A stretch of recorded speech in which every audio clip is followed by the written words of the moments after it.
శ్రీ గురుభ్యో నమః. శ్రీ మహాగణాధిపతయే నమః. శ్రీ సరస్వత్యే నమః. భక్తులారా, వ్యాస మహర్షి రచించిన మహాభారత ఇతిహాసం యథాతథంగా చెప్పుకున్నాం. ప్రతి శ్లోకం దాని అర్థం. ఇందులో భాగంగా నిన్నటి వరకు ఆది సభ, అరణ్య, విరాట, ఉద్యోగ, భీష్మ, ద్రోణ, కర్ణ, శల్య, సౌప్తిక, స్త్రీ పర్వాలనే 11 పర్వాలు పూర్తి చేశాం. 12వ అయిన శాంతి పర్వంలో కూడా 55 అధ్యాయాలు పూర్తి చేశాం. 56వ అధ్యాయాన్ని ఈరోజు ప్రారంభం చేద్దాం. ప్రారంభించే ముందు వ్యాస భగవాను ప్రార్థన చేసుకుందాం. వ్యాసాయ విష్ణు రూపాయ వ్యాస రూపాయ విష్ణవే నమో వై బ్రహ్మనిదయే వాసిష్ఠాయ నమో నమః. నారాయణం నమస్కృత్య నరం చైవ నరోత్తమం దేవీం సరస్వతిం వ్యాసం తతో జయముదీరయేత్. సమర్థ సద్గురు సాయినాథ్ మహారాజ్ కీ జై. వైశంపాయన ఉవాచ ప్రణీపత్య హృషీకేశం అభివాచ్య పితామహం అనుమాన్య గురూన్ సర్వాన్ పర్యపృచ్ఛద్ యుధిష్ఠిరః. వైశంపాయనుడు చెప్తున్నాడు, కృష్ణుడికి నమస్కరించి పితామహుడికి అహంభో అభివాదయే అని నమస్కరించి గురువులందరినీ కూడా గౌరవించి ధర్మరాజు ఇలా ప్రశ్నించాడు భీష్ముల వారిని. యుధిష్ఠిర ఉవాచ రాజ్ఞాం వై పరమో ధర్మః ఇతి ధర్మవిదో విదుః మహాంతమేతం భారంచ మన్యే తద్బ్రూహి పార్థివ. రాజా, ధర్మవేత్తలు రాజులకు ధర్మమే అన్నిటికన్నా గొప్పది అంటారు. ఆ ధర్మం చాలా భారమైందని కూడా నేను భావిస్తున్నాను. దీని గురించి చెప్పవయ్యా. రాజ్య ధర్మాన్ విశేషేణ కథయస్వ పితామహ సర్వస్య జీవలోకస్య రాజధర్మ పరాయణం. పితామహ, ముఖ్యంగా రాజధర్మం గురించి చెప్పు నాకు. జీవలోకానికి అంతటికి కూడా రాజధర్మమే గతాగతి, అంతే కదా. మరి రాజుగారు సక్రమంగా ఉంటేనే ప్రజలు ధర్మంగా నడుస్తారు. ఎక్కడైనా అధర్మంగా నడిచిన వాడిని శిక్షించాలి రాజు అనేవాడు. అలా శిక్ష వేయకపోతే ఆ పాపం వీడికి ఈ రాజుకు సంక్రమిస్తుంది. 6వ భాగం పాపం రాజుకు సంక్రమిస్తుంది అంటారు. రాజే గనక ధర్మంగా పరిపాలించాడు అనుకో, ఎక్కడా అధర్మపరులైన వాళ్ళందరికీ శిక్షలు పడుతూ ఉంటాయి. గూఢచారుల ద్వారా తెలుసుకుంటూ ఉంటాడు. ప్రజలందరూ కూడా భయంతో ధర్మంగానే నడుస్తుంటారు.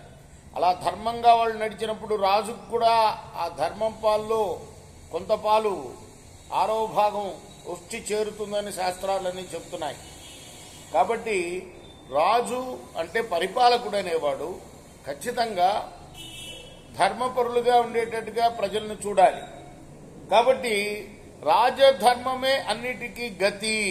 రాజధర్మమే లేకపోతే ప్రజలు అధర్మంగా కొంతమంది నడుస్తుంటే వాళ్ళని ఎవరు కంట్రోల్ చేయలేరు అన్నమాట.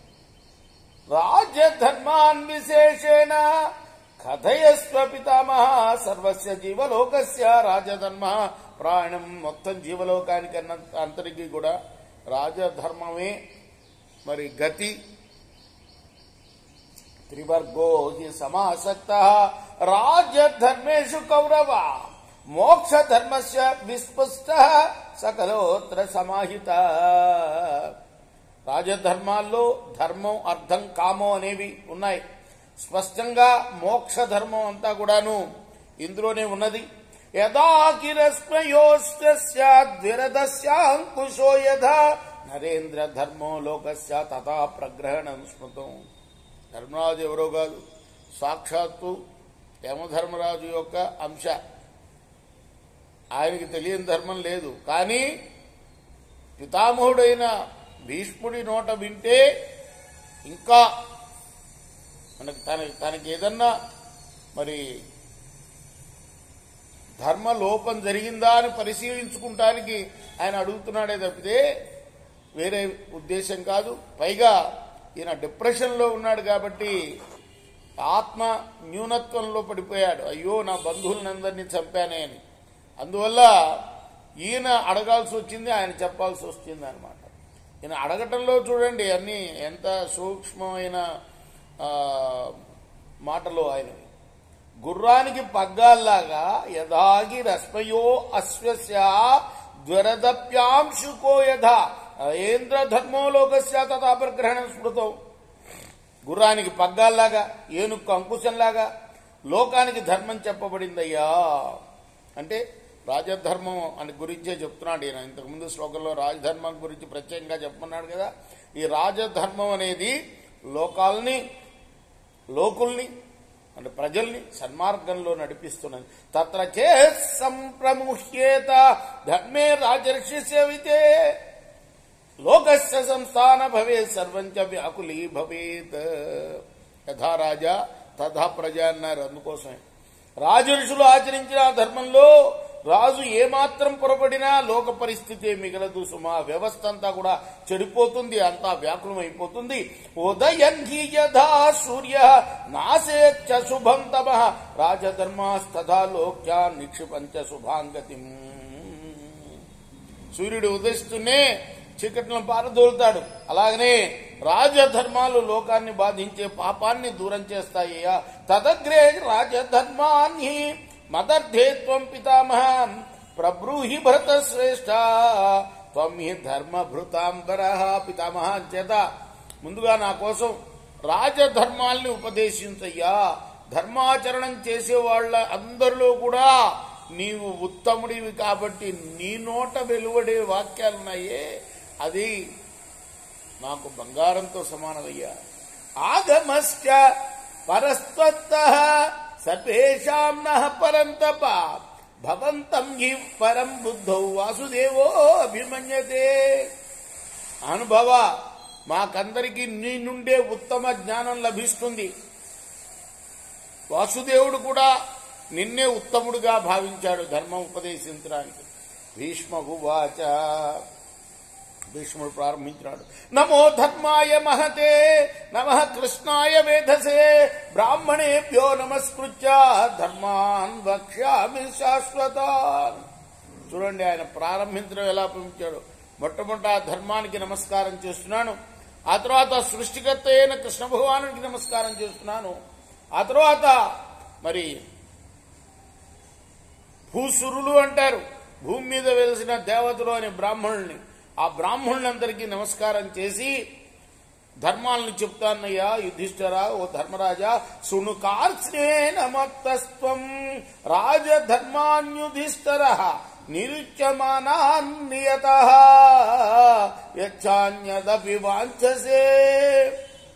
బాగా దీక్షతో విను. దీక్ష అంటే మనసు ఎక్కడో పెట్టకుండా అక్కడే ఉంచడం దీక్ష అంటే. దీక్షగా వినయ్యా, నువ్వు ఏది కోరితే అది చెప్తాను. ఆదానేన కురుశ్రేష్ఠ రాజ్ఞ రంజన కామ్యేయ దేవతానాం ద్విజానాంచ వర్తితవ్యం యథావిధి. అన్నిటికన్నా రాజధర్మాల్లో మొట్టమొదటిది ఏమిటంటే ధర్మరాజా, దేవతల పట్ల బ్రాహ్మణుల పట్ల అనుచితంగా ప్రవర్తించకూడదు. యథావిధిగా ఏదైతే వేదంలో చెప్పిందో ఆ విధంగా ప్రవర్తించాలయ్యా. దైవతాన్యర్చే త్వాహి బ్రాహ్మణాం చక్రుద్వః ఆనృణ్యం యాతి ధర్మస్య లోకేన చ సమర్చ్యతే.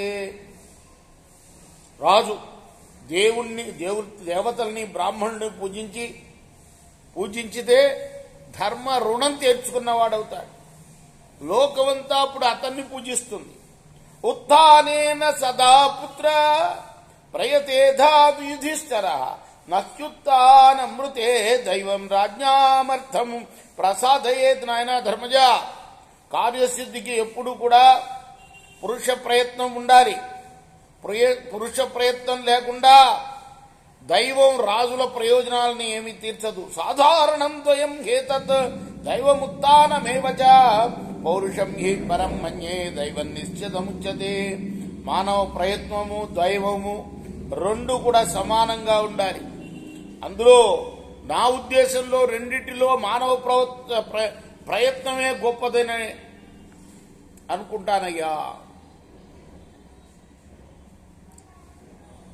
అవిపన్నే చ సమారంభే సంతాపం మాస్మ వైకృత ఘటస్త్వైవ సదాత్మానం రాజ్ఞామేష పరోవయ. ఆరంభించిన పని మధ్యలో చెడిపోతే సంతాపం చెందవాక ధర్మరాజా, నిత్యం దాన్ని మళ్లీ నెరవేర్చడానికి ప్రయత్నం చేయి. రాజులకు ఇది ఉత్తమమైన నీతి సుమా. నహి సత్యాధృతే కించిత్ రాజ్ఞాం వై సిద్ధికారకం సత్యై రాజా నిరత ప్రేచ్యచేహ చ నందతి. రాజులకు సత్యాన్ని మించి ఏది కూడా సిద్ధిని సమకూర్చదు. సత్యం మీద ఆసక్తి గల రాజు ఇహపరాలు రెండింటిలో కూడా ఆనందాన్ని పొందుతాడు. ఋషీనామపి రాజేంద్ర సత్యమేవ పరంధనం తథా రాజ్ఞాం పరం సత్యాత్ నాణ్యద్విశ్వాస కారణం. రాజేంద్ర, ఋషులకు కూడా సత్యమే శ్రేష్టమైన ధనం. రాజుకు సత్యం కంటే విశ్వాస కారణం మరొకటి లేదు. గుణవాన్ శీలవాన్ దాంతహాన్ మృదుర్ధర్మ్యో జితేంద్రియ సుదర్శ్య స్థూలలక్ష్య న ప్రస్యేత సదాశ్రియ. గుణశీలాలు కలవాడు, చపలత లేని మృదు స్వభావుడు, ధార్మికుడు, ఇంద్రియ నిగ్రహం కలవాడు, దర్శనీయుడు, పెద్ద పెద్ద లక్ష్యాలున్నవాడు అయిన రాజు ఎప్పటికీ కూడా అతడు సంపదలు లేకుండా పోడు. సంపదలు అతన్ని వీడిపోవు. ఆర్జవం సర్వకార్యేషు శ్రేయధ కురునందన పునర్నయ విచారేణ త్రయీ సంవరణేన చ. కురునందన, అన్ని కార్యాల్లో కూడా ఆర్జవం పాటించాలి. ఆ సరళ స్వభావాన్ని నీతితో వేదాల్లో చెప్పిన మాటలతో రక్షించుకోవాలి సుమా. మృదుర్హి రాజా సతతం లంఘ్యో భవతి సర్వశ తీక్ష్ణాచోద్విజతే లోక తస్మాదు భయమాశ్రయ.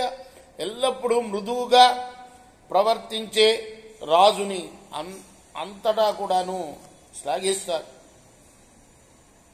తీవ్రంగా రాజు ఉంటే లోకం భయపడుతుంది. అంచేత సమయానుకూలంగా ఎప్పుడు మృదుత్వం వహించాలో, ఎప్పుడు కఠినత్వం వహించాలో తెలుసుకుని రాజు ప్రవర్తించాలయ్యా. రేపు మనం 22వ శ్లోకం నుండి కొనసాగిద్దాం. కృష్ణార్పణమస్తు. స్వస్తి ప్రజాభ్య పరిపాలయంతాం న్యాయేన మార్గేణ మహిమహీష. గో బ్రాహ్మణేభ్య శుభమస్తు నిత్యం. లోకాః సమస్తాః సుఖినో భవంతు. కృష్ణార్పణమస్తు. సాయి కృష్ణార్పణమస్తు. సాయిరామ్.